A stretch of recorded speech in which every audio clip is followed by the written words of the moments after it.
On the matter of electricity, the Minister of Power wey dey go by the name Adebayo Adelebu, he don dey tell country people, he dey assure them say efforts are being made to reduce the cost of electricity in the coming months. The minister dey yarn now say government dey do the necessary, they are doing the needful to reduce the cost of electricity, and to achieve that one so they dey ramp up their efforts to step up the generation and distribution of power for inside we country Nigeria.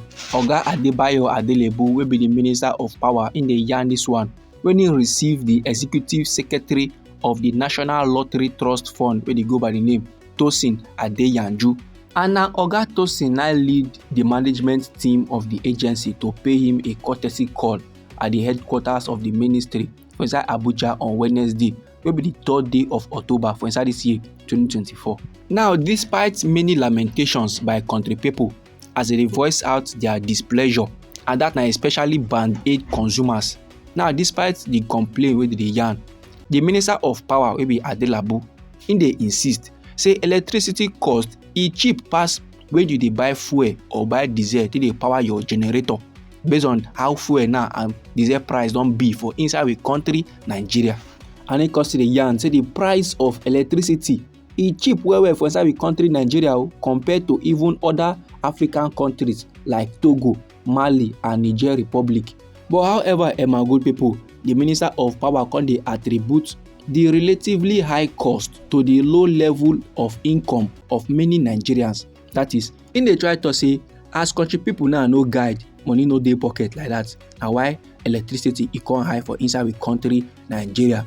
And he consider yarn say in dey assure the general public of a reduction, that is, the thing go come down, electricity price go come cheap well for inside we country, and that's go happen sake of the effort wey they dey make to step up generation and distribution of power for inside we country Nigeria. But no matter the matter, make we put am for back of our mind say this price of electricity wey dey complain say e too high compared to other African nations, e cheap well. Then Oga Tosin Adeyanju wey be the Executive Secretary of the National Lottery Trust Fund come dey yarn say make country people permit am to address the Minister of Power as minister wey dey work for inside the country Nigeria, minister wey dey do well, and that na sake of say the kind improvement wey dey for the electricity sector since the year 1999 we country never witness that kind improvement. And before now, country people be don already dey consider to switch to solar system because light no come dey come. But since the minister come on board, he don restore the confidence of the general public in the sector. Now, based on one or two, I know say many country people they go agree to disagree on this statement. Now, we no know how electricity be for your area, and we no know how frequent on they get lights for that on our side. But you see the Minister of Power, maybe Adelabu, just last week here in the yarn say more than 40% of country people now don't they enjoy 20 hours of power supply daily across the country Nigeria. And he said they achieved this one through revolutionary measures taken by the Ministry of Power with the support of the President of the Federal Republic of Nigeria, will be Asiwaju Bola Ahmed Tinubu, as part of his renewed hope agenda to galvanize the economy.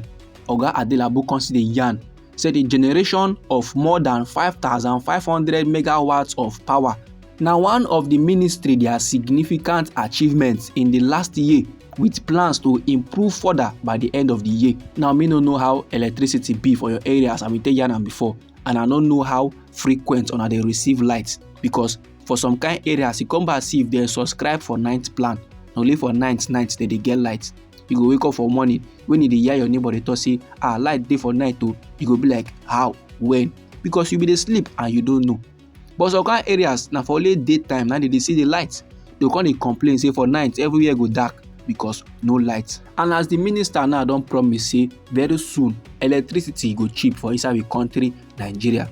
Fingers crossed, and we hope for the best, because last, the lights a better pass when you go buy fuel and diesel can dey burn am, you understand? But even as that, it no make sense say they go dey bring the lights when country people don't true need them, or when they know can't dey aware to take use the lights, because to get lights at that particular time when you need them, na big flex. Anyhow, this information be you for body, my good people. Feel free to make it drop them inside our comment section. I still bring another legit intel where I want share give the general public.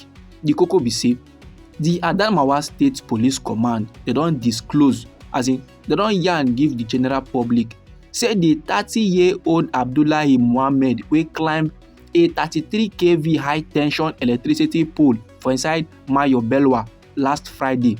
They don admit am at the Yola Psychiatric Hospital for mental examination. The police public relations officer of the command wey be SP Suleiman, he come dey yarn dey give tori pipo on Friday for inside one exclusive interview wey he get. He say the Muhammad now dey undergo psychiatric test for inside one facility wey dey located inside the premises of the specialist hospital wey dey for inside Yola. And Oga Suleiman come still dey explain say when the police from the Moyo Belwa division come rescue Abdullahi Muhammad from the 33 kV high tension electricity pole, some hard drugs were discovered on him, including green leaves, which he come confess to be Indian herb. And he said the suspects come further dey confess during his interaction with the police, say he take Indian herb and other hard drugs, so he come dey behave abnormal. So they gats take am go psychiatric hospital for a detailed medical examination. So they still dey wait for the medical results before they go fit take the next action. Now my good people, you know say I don give you a report say the Adamawa Police Command for inside last week Saturday night, they rescue and arrest one man wey dey go by the name Muhammad, wey climb a 33 kV high tension electricity pole for inside Mayo Belwa local government headquarters. He climb and finish dey there dey shout say if President Bola Ahmed Tinubu no resign, he no go come down. Imagine that kind of matter.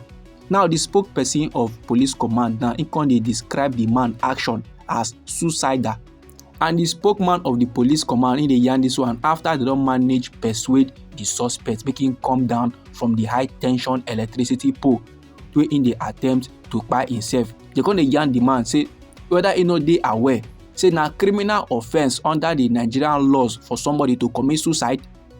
So like this now the police dey arrange to carry the man go court. No be small matter my good people.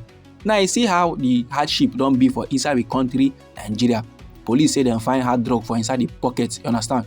That man now if he don take one or two, kukuma go climb high tension. Now imagine the morale. When he come climb and finish, he come dey demand for our president to resign from office. Now e get the 3 lessons wey we country people suppose learn from this informate. Number 1, we go stay away from hard drug. Number 2, stay away from electric pole. Try dey get fear for body. Then number 3, no matter the hardship level, no matter the inflation level, no matter how things choke you reach, suicide is not an option. Seriously, if you commit suicide, police go still charge you for committing suicide because it is against the Nigerian law. This my good people, now the informate wey I wan share give the general public. Anyhow the thing be you for body, feel free to make a drop am inside our comment section. Now we be Anointed Lady TV. Now we dey give una legit information on the things and things wey dey sup for inside we country Nigeria. So if you like this informate and you go like to receive more, try make you subscribe to this channel and try make you put on the notification bell so that as we dey bring the news dey come, now you go first receive the updates and you go get am sharp sharp. I dey come your side again with another legit informate for you my good people. Abeg, no go anywhere.